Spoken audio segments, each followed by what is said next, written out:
welcome to the Arash Markazi Show, presented by the Sporting Tribune on the mightier 1090 ESPN Radio in Southern California, 98.5 The Bet in Las Vegas, and the Hawaii Sports Radio Network, 95.1 FM and AM 760 in Hawaii.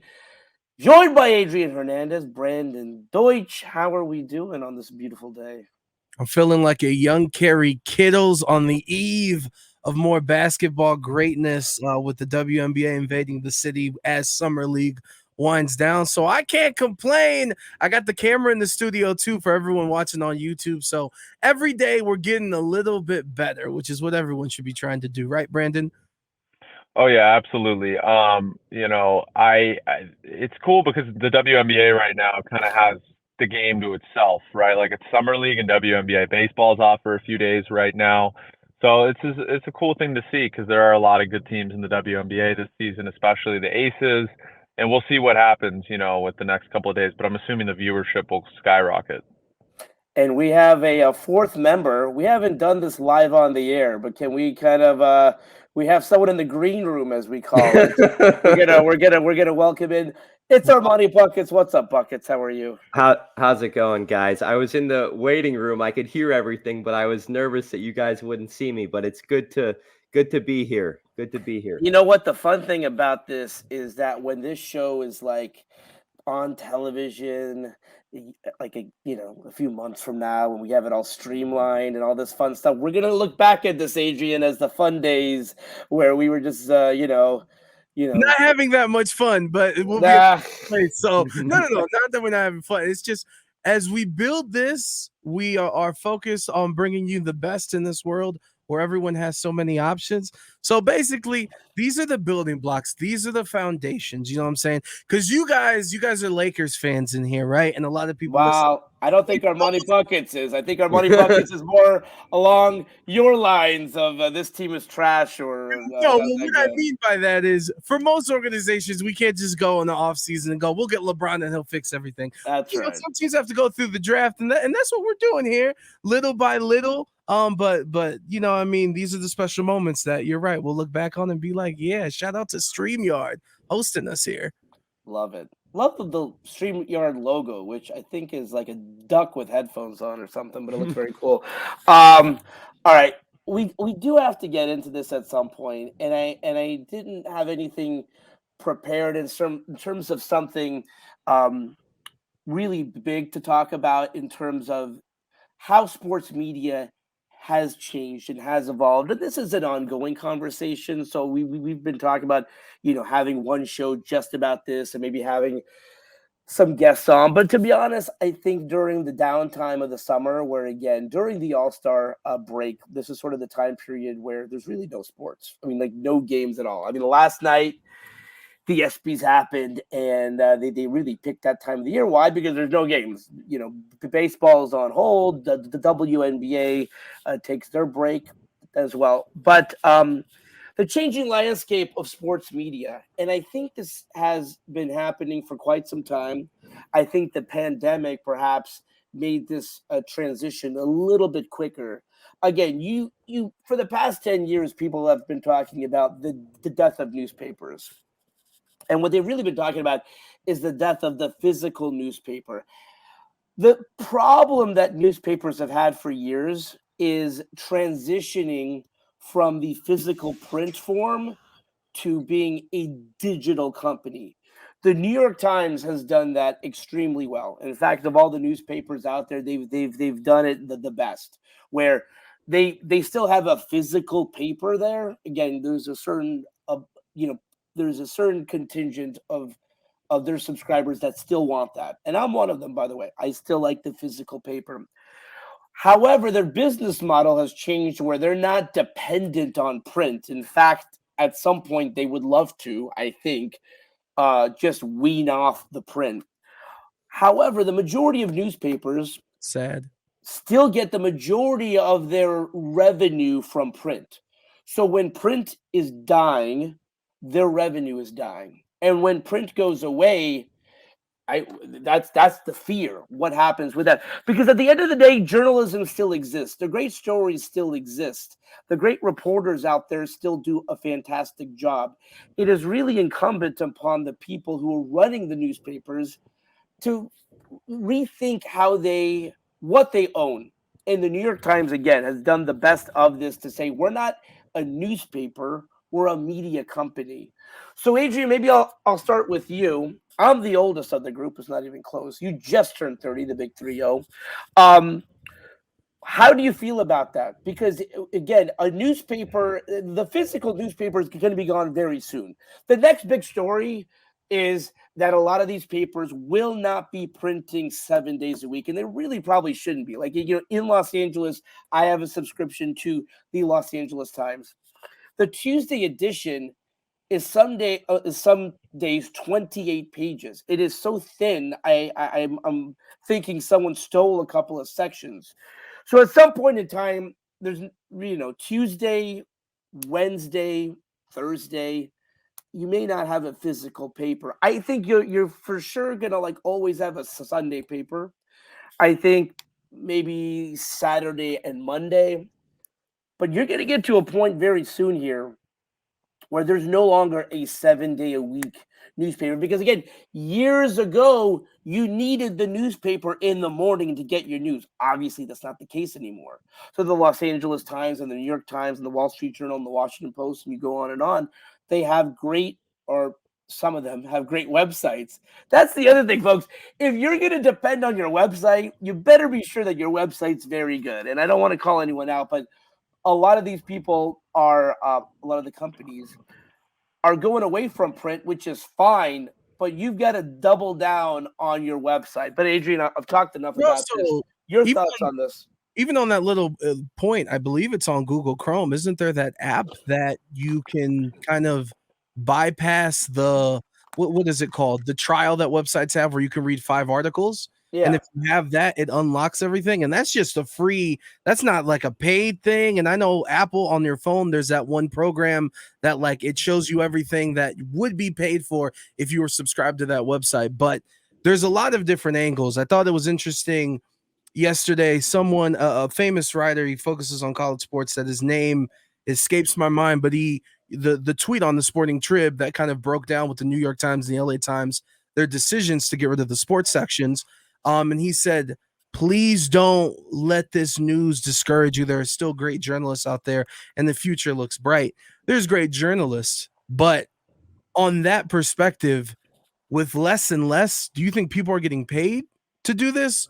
Do you think people are going to want to become a journalist from all different aspects of life? Like to be able to get into the business and kind of go through those years where you're not getting paid a lot of money, or you're interning, or you're doing it for experience. Like there's a certain group of people that would be able to do that, because things are expensive out here in every facet of life.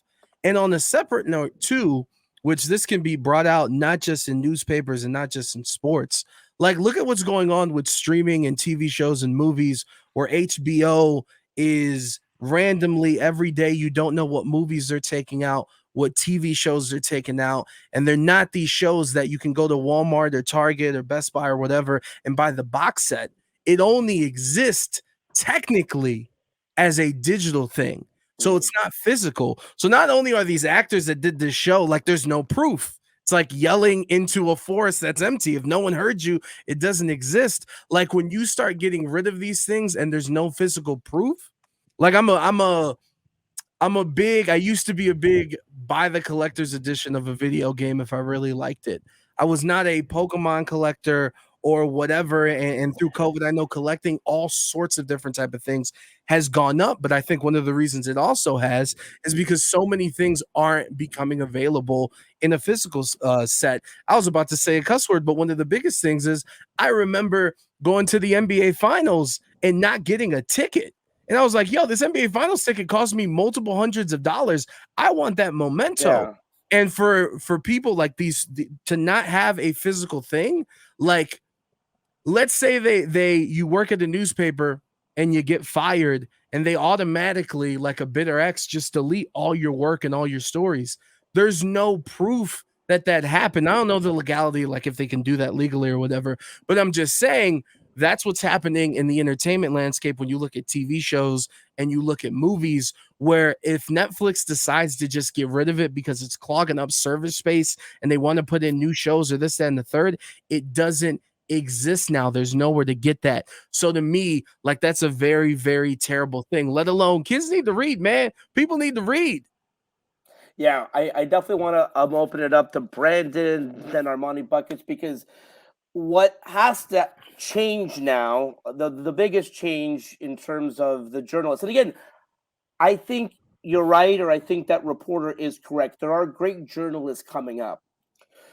What they have to do, and this is different, and this is why I think a lot of the journalism courses out there have to change, is that the same great content that you're producing, there's value there. However, you kind of have to hustle. You kind of have to grind. And again, these are terms that normally in journalism, like, no, like, I'm just going to do my work and do my job for my employer, and I'm going to get paid, and that paycheck's always going to be there. Well, that's not the case anymore, right? And so you have to control your content to the best of your ability. And so that means you have to be a business. And I thought one of the most amazing things was said by Stephen A. Smith. And I don't know if you guys know this, but Stephen A. Smith has his own YouTube show on his YouTube channel. I mean, if you think about that, the most powerful voice at ESPN, which is the most powerful sports company. Again, he's at the pinnacle of where you'd want to be in traditional sports media. He said, my goal isn't to be an employee. And again, he's a very well-paid employee. His goal is to be a business. He cited Jay-Z. Like, I'm not a businessman. I'm a businessman. And so he said he looks up to Pat McAfee and Colin Cowherd and Dan Patrick and Joe Rogan and guys like that, because they have a business. And what people mistake about the Pat McAfee deal, they didn't hire Pat McAfee to be an employee, technically, if you really think about it. They bought what he had built. He went out on his own and built this amazing business that FanDuel by the way, too, because they let him walk away because he was in their company. Sure. But by the way, he wasn't going to do that there. So, I mean, like, he had to leave to build what he built, that FanDuel invested $100 million into, that, like, ESPN's looking like, we want that. They're in the business of buying things. They buy rights to the National Football League. They buy rights to the NBA, the NHL. They buy things. They buy things that can make them money.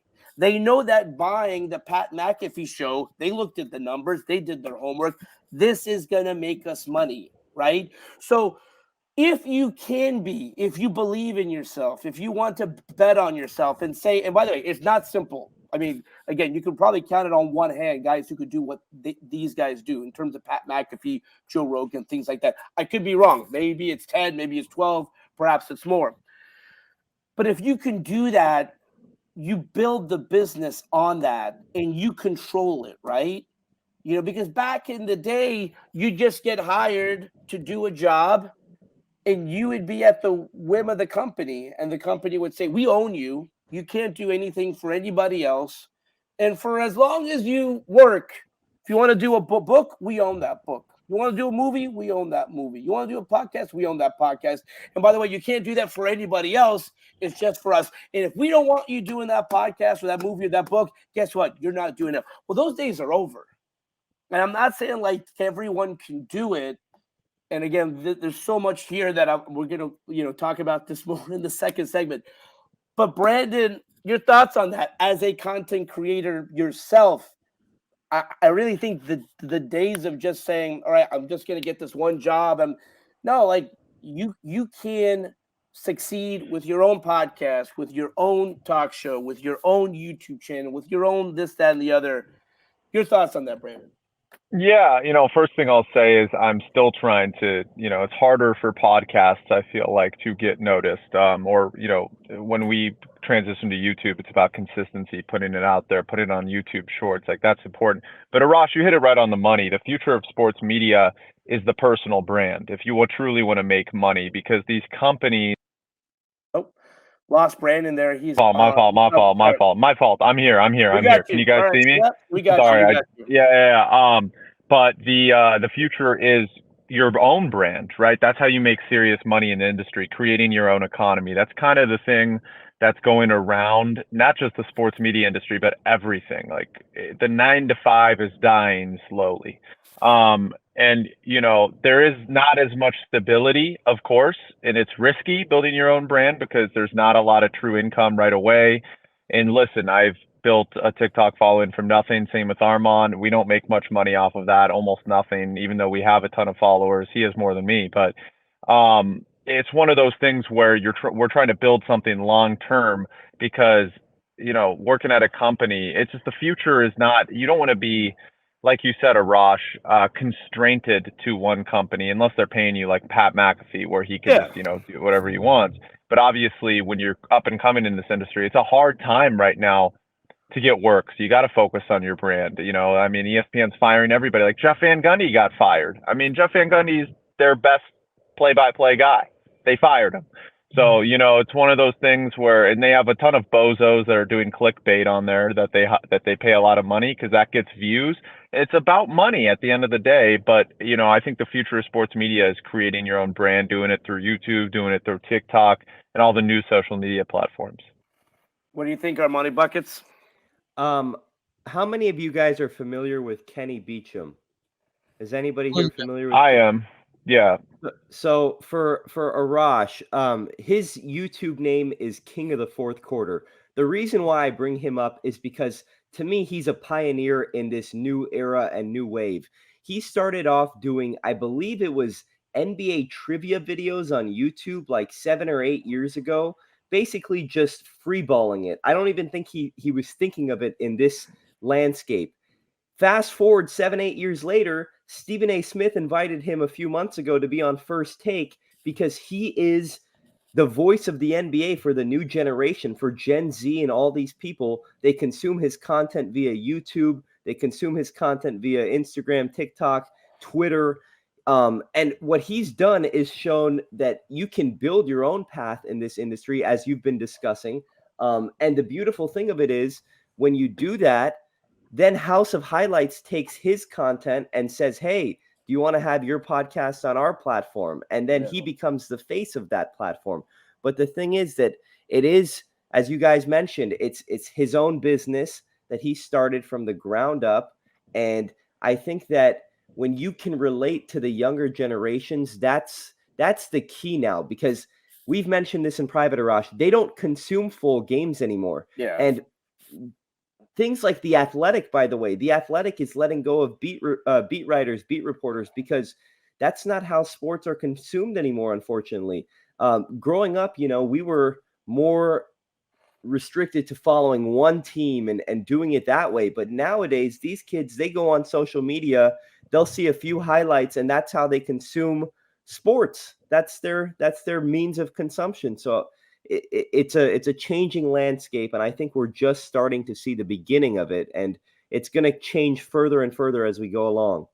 It really speaks to the disconnect that whenever we talk, by the way, guys, like you bring up names I've never heard of, and then you show me their pages and they're getting like millions of views and they have millions of followers, and it's like, yeah, because I'm over here reading, the Los Angeles Times, the New York Times, the LA Daily News, watching traditional TV and things like that. And you guys are consuming sports media the way that Gen Z is. That's the interesting thing for me. Can I interject real quick? And every day it seems like there's 5 more new ones, so it's hard to keep up. But yeah, continue, Arash. No, I mean that's where we have to think about it, because for years and years and years there were gatekeepers. And if you guys were where you are now 20 years ago, you couldn't be in sports media unless you went to local market number 275, and then you worked your way up, and then you got a job covering preps in Sioux Falls, South Dakota. And if you grinded and did your job well, you move up. Maybe you move to, the 100 market or the number 50 market. And then at some point 10 years down the line, maybe you get to come back home. Well, no, those days are gone. You can cover the Lakers in high school and have a following. It's crazy. Hold up. But it's incredible, and it's something that we do have to get into more in the second segment because I think this is a ongoing conversation. I think it's really fun to have with you guys because you teach me a lot. I'm hoping that I kind of teach you because I think it's still important to cover a beat. I still think it's important to show up to the locker room, the clubhouse, be around a team, talk to the coaches and the players, and do that. But how you convey those stories has changed, right? So we'll talk about that some more when we come back right here on the Mightier 1090 of Southern California, The Bet in Las Vegas, and the Hawaii Sports Radio Network. Welcome back to the Arash Markazi Show, presented by the Sporting Tribune on the Mightier 1090 ESPN Radio in Southern California, 98.5 The Bet in Las Vegas, and the Hawaii Sports Radio Network, 95.1 FM and AM 760 in Hawaii. Just as a reminder, if you have a question or comment, or just want to win tickets to an upcoming game in Southern California, Las Vegas, or Hawaii, call our hotline 310-400-0340. All right, we're going to continue the conversation. It's going to be a unique segment. I'll give you guys sort of like the background for those that are watching on YouTube, and even those who may be tuning in on the radio or podcast. So Brandon pulled to the side of the road.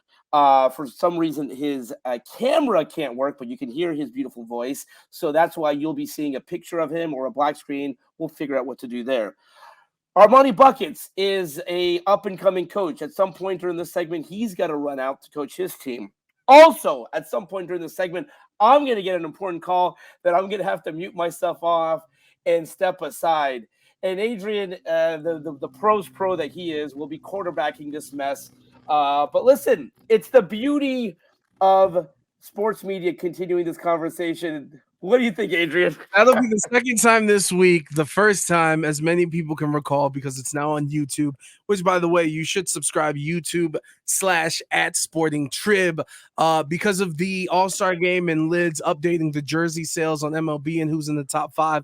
We kind of went into jersey attire and fashion and how we wear it to the gym or to a game. And if and I don't wear nobody's name on the back unless like we got into all of that. Now we'll switch it up. If this ends up just being me at any point, I'm pulling up the SummerSlam card. Let's do it. 3 weeks away from WWE SummerSlam. We'll get into the bloodline and Roman Reigns. We'll put on our seatbelts and we'll go to the stairway to hell or heaven, depending on how you listen or watch it. But it is what it is. There's moving parts. Our man still like he's just at the All-Star Game getting all this great coverage and stuff. A lot of things happen, phone calls, exclusives. You know what it is. It's just the circumstances situation. We're just here for the ride. It's going to be fun. Brandon, we'll continue the conversation with you just to prove people that you are there. We were talking about sports media and the future of sports media. You were a little bit like old school and new school. I think you really do enjoy being on the beat.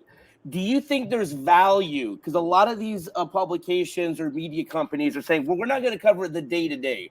We're not going to cover games. We're not going to cover like the day-to-day. I think being there day-to-day enables you to do the big picture stuff. Do you agree with that?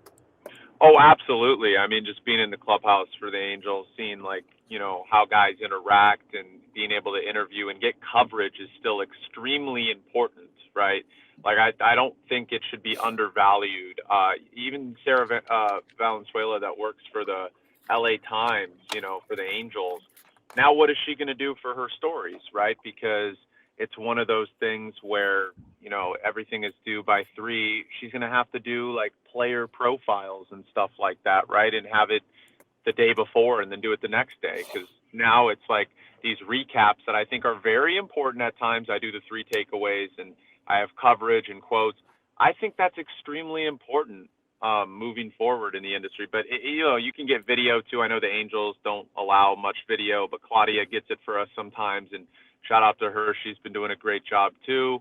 But I think the point here is you need media coverage. You need to cover the teams. You need to be in there, but mixing it with the new school of video and, putting in effects, animations, whatever you want to do to make it more fun and connect to the younger Gen Z viewers. There's a mix you can definitely do for sure. I agree, Brandon, that it's super important. I was going to ask you guys, in basketball, we've seen the player empowerment era. And LeBron, I think, started with moving to Miami. And you saw a lot of younger fans not rooting for teams anymore, rooting for players. And I feel like that kind of has trickled down into how we see the beat and how we cover teams, because I feel like, yes, go ahead, Adrian. No, I'm just saying, like, the NBA in particular, it's very interesting. Like, even this week, like, so much of it has changed. Hell, you could look at the landmark of Draymond during the playoff run when he signed his podcast with Volume and was literally going from the press conference to the hotel to record a podcast. It was unheard of, to some unthinkable. Like, Brandon in his own soul, he's like, this is madness. This cannot happen. But that's what it is. And now we have like, let me just lay out the past month, right? So Dame Lillard finally decides he wants to be traded. Woj for the longest time says, no, that's not true, blah, blah, blah, blah, blah. What do we find out? The GM for the Blazers is his former, is used to work on Woj's site, the Draft Express, right? So obviously there's a side that Woj is trying to defend for. And then there's others like Shams with Kyrie and James Harden and other that get the player side. So we kind of know that already in those relationships. But even going into podcast where Cameron's new podcast about 3 weeks ago kind of went into what happened with Jordan Poole and Draymond Green and what was actually said between them that led to the fight. 10 years ago, you might think, who kissed some rappers that don't like who gives a crap, blah, blah, blah, blah, blah. I don't put any stock that he doesn't know, and that's actually truthful, because main entities, ESPN's not going to go with that. That's not what they do. But so many people are watching that podcast, and I could believe that's truth. And then even moving to a couple days ago, where the world wants to talk about Zion, about so many things, whether it's on the court or off the court. And you know who got the exclusive interview with Zion? Gilbert Arenas shooting his podcast at the Wind at the Blue Wire Studios. Like, this is completely changed. That wasn't Sports Center 11 p.m. in Pelt. Like, by the way, like, Adrian, when the biggest free agent story or the trade story in the National Football League, it was Aaron Rodgers. And by the way, this is like a weekly thing. What's the one show he goes on? It's Pat McAfee. It'd be very interesting, by the way, if that continues. My guess is it perhaps will. But I think he likes that Pat does his own thing. And he's not beholden to the Walt Disney Company, for example. And so, again, it has changed how you want to talk to the public. You know, before, years gone. By the way, when LeBron made his decision, both decisions, right? First time was on television. Jim Gray sit down. It was on ESPN. But even the second, right, bro. But even the second time, it was in Sports Illustrated. I mean, think about that. Like, he actually went to a traditional print journalism outlet. I promise you, if LeBron wanted to do something tomorrow, it's on his platform, right? It's on his terms. I mean, even Lamar too, during all this drama, I remember he went on a content creator, a Baltimore Ravens content creator's YouTube, and did an interview with him. That's the only person that he spoke with. And it's kind of, and I stepping away from like the newspapers and things like that, it's kind of changed the landscape completely differently. And I remember, to even bring this even bigger, because there's so many branches on this tree about everything that's changing. We broke the news about the ESPN layoffs. And to me, the first signifier that things were changing, well, there was two. Number one is that they really let go of Dan Le Batard. And we brought up Pat McAfee, Colin Cowherd. You could look through the list of people that were on ESPN Radio. By the way, ESPN Radio, like as a national thing, is dying. They don't know what to do with it. But they're letting go of all these different things. I remember when they said we're only doing baseball tonight on Sunday night, leading into Sunday Night Baseball. And to me, that was ridiculous. Like, as a youth, my life was filled with web gems and they took it away. But now, as they let go of all these people that they did, Brandon brought up Jeff Van Gundy, and the full list, it's on the Sporting Trib on our Twitter. Go check it out. I'm curious, for everyone in here, does that change you? Like, does that change your viewing habits of watching ESPN now? Because at the end of the day, they still got the games. So do any of these things really affect your viewing habits when it comes to ESPN? Our money buckets, let's have you make that last point before you have to step out. I mean, again, how do you consume the media? Has this changed it? Well, I think, obviously it just happened, so we have to wait and see what transpires. But the Van Gundy one really hurt me because I really enjoyed listening to him, as I'm sure a lot of us did. And now you're really sacrificing. You're going to have to see what works. Do you go with Mike Breen and Mark Jackson and that's it? Van Gundy, he was such a unique personality. And that's kind of the common theme with these ESPN layoffs is they're getting rid of these people that have unique personalities that people have listened to for a long time, that we've gotten accustomed to, that we enjoy. And now, yeah, I mean, we have no choice. If you want to watch, an ABC primetime NBA game, for example, yeah, you're going to have to watch it on that network. But it might be a lot different with how we consume it, whether you have the volume full blast or volume off, maybe. Still, though, Mike Breen in and of himself is a legend. So in that respect, I don't think too much will change. But yeah, it's going to be a completely different way that we consume ESPN and sports media in general, for sure. And on that note, I'm going to have to sign off. Brandon, are you not first off, are you watching? Are you watching like some of these shows or Sports Center that's not 11 p.m. with Scott Van Pelt? So that's first. Are you doing that? Let's see if Brandon's doing that. I don't know if he muted himself. You can hear me though, guys, right? You guys can hear me? We got you, brother. By the way, Adrian, real quick, this is like old school, like call in on the WFAN. Like, I don't know what happened to Brandon's phone. It was perfect.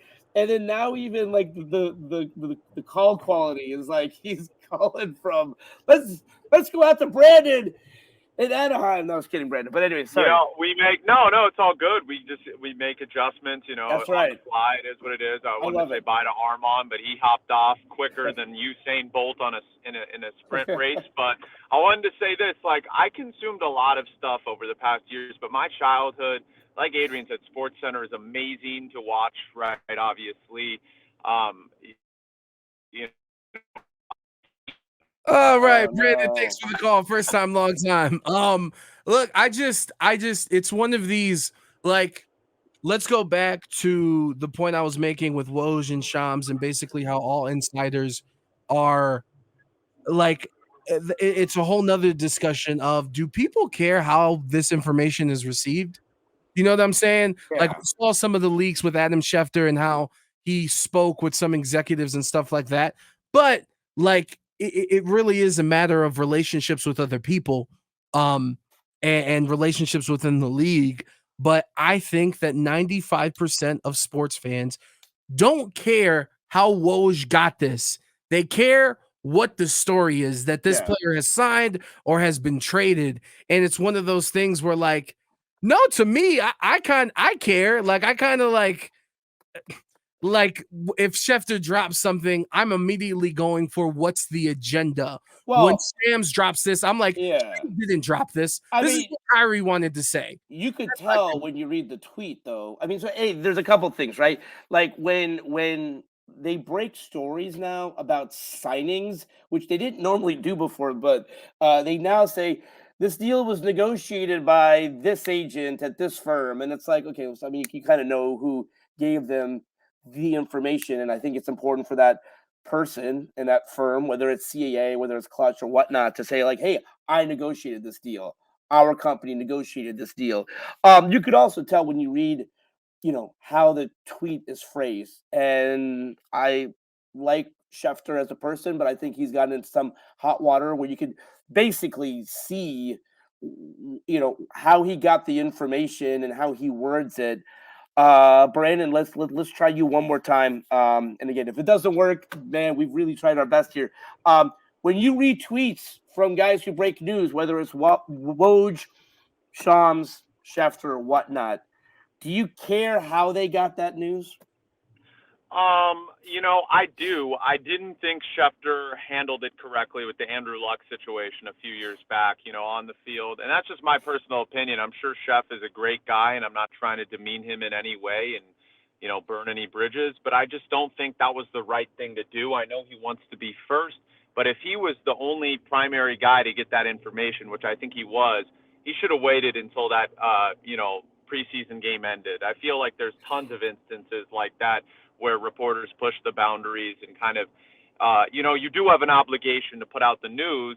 But again, these are human beings we're dealing with too. And I think that's why a lot of media members have some bad raps, even as a media member saying this, is because, sometimes the media, not the media, because, people call it like the media, but reporters have a bad rap because of that, right? And players don't want to talk to them and stuff like that. It's because of stuff like that. I will say this. I think players and fans are now going toward wanting to follow people that are similar to them. And whether that be fans, guys that, are like the Baltimore Ravens guy with Lamar that you brought up, Adrian, that's important. Guys that are following the game similar to what they are and have similarities, not just this is a person that covers and won't say anything controversial. And like, no, they want to hear your opinion. Like, you're a person. They want to hear your stuff. And I feel like we're entering this time where you can be a reporter and still get, obviously you never want to say, oh, I'm never going to go on Twitter and say the Angels embarrassing yet again, but you can say it how it is. It's been a rough season for them. And I think interacting with fans of Angels Twitter and stuff like that is important for reporters. I think that's a fascinating point, and I'd love to kind of expand on that some more, because I think what has happened, you're exactly right. If you're a fan of the Clippers, for example, and our very own Joey Lynn hosts a podcast, I mean, you could tell Joey loves the Clippers. And so when he tweets about the Clippers, like, he doesn't hide it. And I think that's why he's very popular amongst Clippers fans, because you're not just a black and white capital J journalist who, like, here's the stats. Like Joey, like, literally, like, grew up as a Clippers fan. He posts pictures of him going to games cheering for Blake Griffin. So the old school media, that wouldn't fly. Like, Joey couldn't do what he's doing at, for example, the Times. They say, no, you're a journalist. You have to, just cover the games. Well, if you're a Clippers fan, you love the fact that Joey lives and dies with the team like you do. And so my question to you, and Adrian, I'll start with you. Where are we going with this? I do think that you're right. And by the way, that's how we consume our news now. I mean, to take it to that point, if you're on the right side, right, you watch Fox News, maybe left, it's MSNBC or something like that. Like, that's the way people are beginning to consume their news. Where I'm just going to use the Clippers for an example. You follow Joey Lynn in Farbod and Tomer, and you hear their podcast, and like, that's how you consume your news of your team.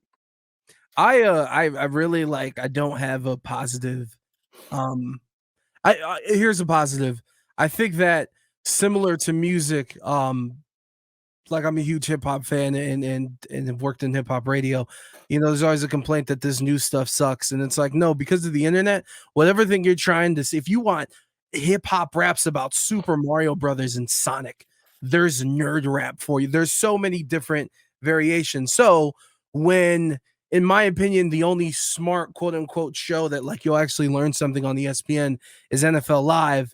Like, if you want that for the NBA, Nikias Duncan and the Dunker Spot podcast, when it comes to basketball, you have that. You want a more analytical algorithm type talk for the NBA, like, you have that, and you have that for so many different sports.